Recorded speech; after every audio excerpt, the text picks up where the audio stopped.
Sejam muito bem-vindos a mais um vídeo e a mais uma explicação. E hoje vamos falar especificamente de uma obra muito comum de se falar entre o realismo e o naturalismo, que é o Ateneu, de Raul Pompeia. O que a gente vai ter especificamente com esse escritor? A gente vai entender então ele, o Raul Pompeia, como um crítico temperado. Então ele fazia fortes reclamações, fortes críticas e ele é um cara que não viveu por muito tempo. Ele nasceu em Angra dos Reis em 1863 e morre aos 32 anos, no ano de 1895, na cidade do Rio de Janeiro, com um suicídio com um tiro no coração. Ele foi contista, romancista, inclusive cronista e jornalista. Ele teve atritos com vários tipos de pessoas, com republicanos, inclusive com o presidente Prudente de Moraes, com Olavo Bilac e também Luiz Murat. Inclusive, ele foi defensor de Floriano Peixoto, diretor da Biblioteca Nacional e escritor no Gazeta de Notícias. Ele fazia vários tipos de reclamações, ele sempre estava relacionado em críticas e políticas para poder sempre estar vivo, para sempre estar ativo. Inclusive, um dos motivos de seu suicídio foi justamente as ofensas e as críticas que foram levadas, que ele não conseguiu lidar com isso, ficou muito triste, ficou muito isolado, sem o auxílio de ninguém, e comete o suicídio. Existem algumas características principais quando a gente vai falar especificamente de o Ateneu de Raul Pompeia, mas isso vai também para suas outras obras, como, por exemplo, o traço psicológico dos personagens. Ele é muito descritivo, ele tem um vocabulário muito rico, então tem longas narrativas, longas descrições, e também a teoria do determinismo, que o local faz com que as pessoas mudem. Então a gente tem algumas obras de Raul Pompeia, uma tragédia na Amazônia, Microscópios e o Ateneu, que é o que a gente vai ler, chamado também de Crônica de Saudades. O que a gente vai ter? São 12 capítulos, aqui eu resumi eles de 2 em 2. Caso aqui a letra esteja muito pequena, esse PowerPoint está salvo para que vocês consigam fazer download também. Se a minha explicação está muito demorada, você pode também diminuir a qualidade desse vídeo, aumentar a velocidade para 2 vezes 1, 1 vez e meia, e aí fica mais fácil, fica mais dinâmico para você entender. Muito bem. O narrador, Sérgio, agora adulto, ele vai contar a história do seu internato, no tempo que viveu do internato chamado Ateneu, que ele é comandado por um pedagogo chamado Dr. Aristarco. Ele sempre estudou em casa, o Sérgio, e ali ele vê na sua oportunidade, inclusive do seu pai, falando que finalmente ele encontraria ao mundo coragem na luta e que se ele se transformaria em um homem. Ele nunca foi acostumado a estar fora e ali ele veria a sua transformação para ser um adulto. O Aristarco ele se mostra muito intolerante e duro. Ele faz tanto o trabalho de diretor como também de receptor, mas os alunos se veem muito como uma figura punitiva. Dona Emma, por contrário, sua esposa é uma pessoa considerada doce demais. Como no sentido de que eles fazem um contrabalanço.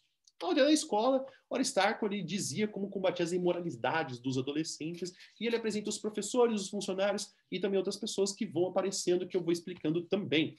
O Sérgio, ele precisa ir na frente no primeiro dia de aula para poder se apresentar. Ele desmaia, fica muito nervoso e ele é acompanhado por Rebelo. Inclusive, ele vê uma revista indecente do roupeiro que está ali na enfermaria e ele puxa essa revista do Sérgio falando que não é coisa para garotos verem.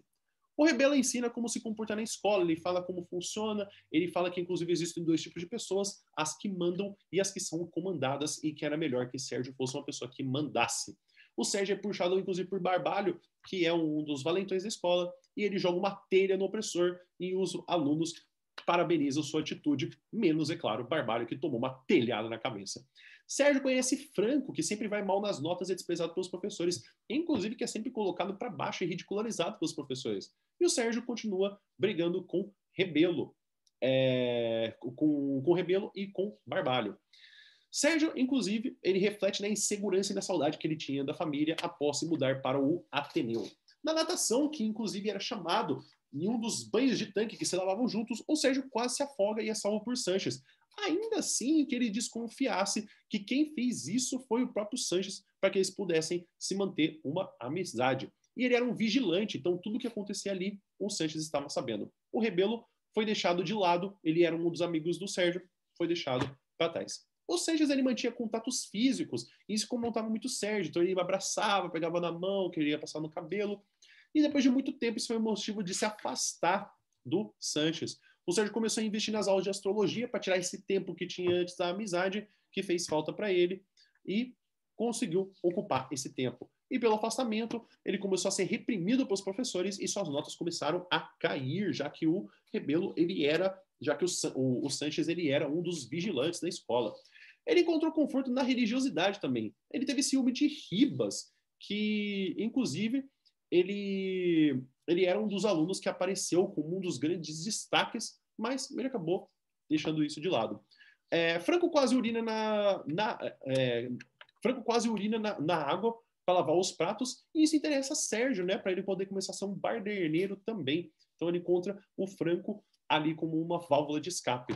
O Franco também ele joga cacos de vidro no tanque de natação com os outros rapazes, e o Sérgio ele pede perdão, ele começa a rezar, ele fica muito nervoso, e por uma providência divina, a natação muda daquele dia, e ele agradece muito Deus.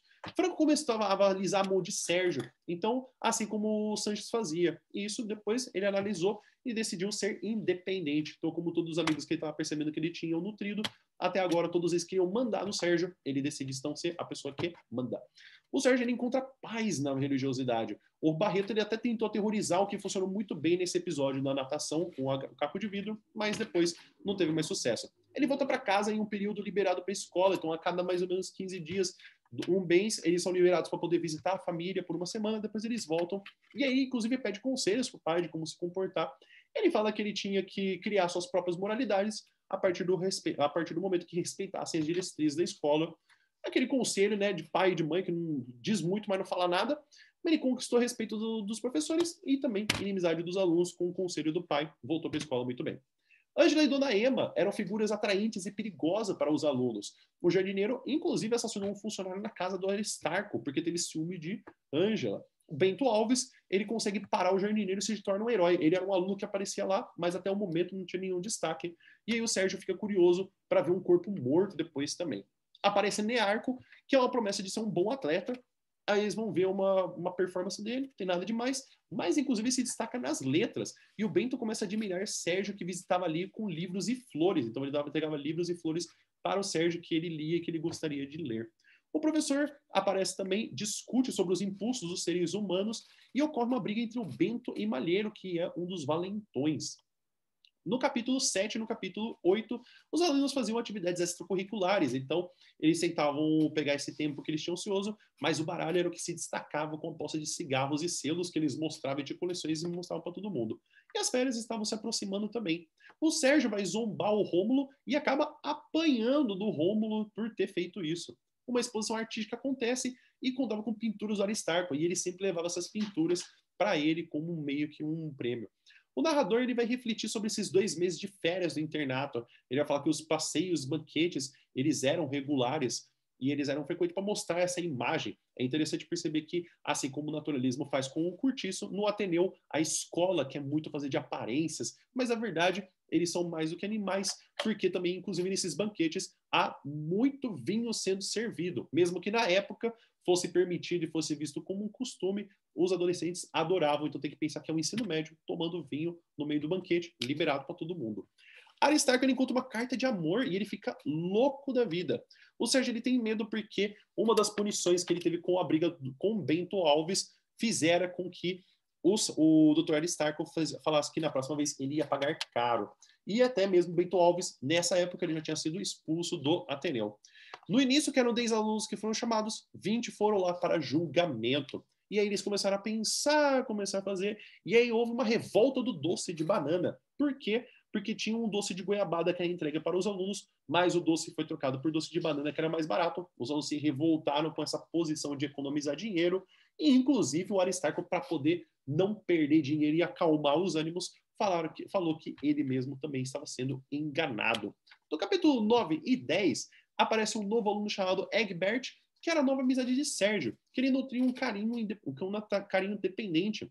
Mas o que acontece? Ele começa a receber elogios e carinhos de Dona Ema em um jantar de honra e perde todo o interesse por Egbert.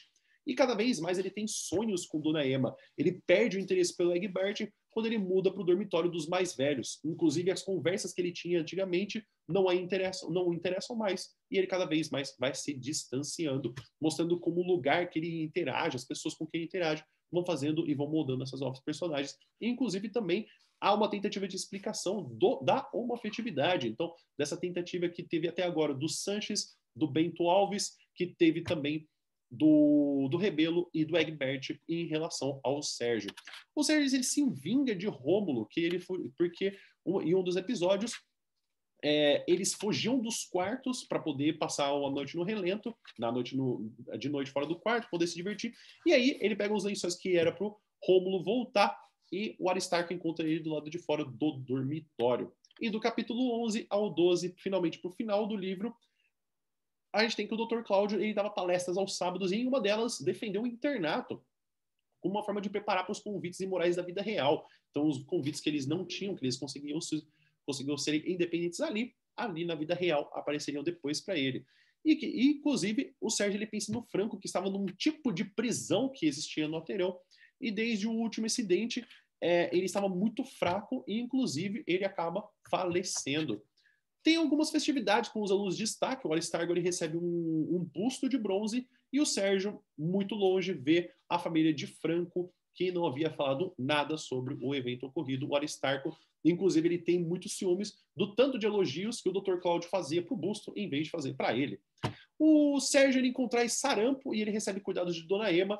E a família de Sérgio foi para a Europa, mandou ele se virar, não tinha para onde ele ir. E aí ele acaba tendo esse relacionamento carinhoso com Dona Ema, com quem ele tinha segundas intenções. A Dona Ema fala que ela é muito solitária e, inclusive, o Ateneu começa a pegar fogo, começa um incêndio que foi começado por Américo, um aluno novo que ele foi apontado como responsável, que ele seria colocado ali, detestou a escola, tacou fogo. O Aristarco ele vê o incêndio calmamente, ele tenta colocar uma postura, fica olhando, só que dentro de si fala que ele poderia ver ruínas. A Dona Ema, sua esposa, foge e o narrador termina dizendo que as saudades podem ser entendidas como um funeral para sempre das horas. Quem sempre fica muito lembrando das saudades, do que já se passou, não consegue fazer nada mais do que gastar tempo desnecessário. E aqui no exercício da UDESC de 2008, analisa as afirmações abaixo em relação ao Ateneu. O diretor que esse fragmento menciona fez sempre um homem magnânimo e justo, atento às necessidades dos educandos de seu colégio. Se a gente for analisar essa frase, de fato a gente não consegue ver, porque inclusive a Revolta da Banana é um processo que pode mostrar que não, ele não está preocupado. O Ateneu é um romance memorialista, com as ações que aconteceram em tempo anterior ao da narração dos fatos. Exato, é o adulto que está contando sobre as ações que aconteceu quando ele era adolescente. Apresentando características do romantismo, em seu lançamento o romance foi saudado pela forma como o autor urdiu uma história repleta de intrigas. Falso, porque ele é do realismo e inclusive do naturalismo. Há pessoas que inclusive classificam ele como um romance simbolista e até mesmo parnasiano. Isso eu acho ainda um exagero, mas eu consigo ver muito bem o do simbolista por conta dos símbolos, por conta das representações, mas do parnasiano eu ainda deveria chegar um pouco mais nessas ressalvas.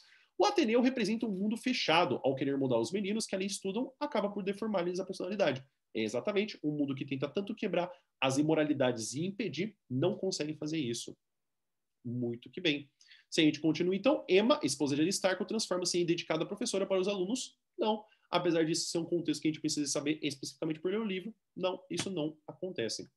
E 6, a história aborda os 2 anos da vida do narrador em um internato masculino. É narrado em primeira pessoa por Sérgio, já adulto, exatamente. Então, quais alternativas que a gente tem? Apenas a letra C como resposta correta. Então é isso, pessoal. Espero que vocês tenham entendido e tenham gostado. Muito obrigado pela presença de vocês e a gente se encontra no próximo vídeo. Até mais!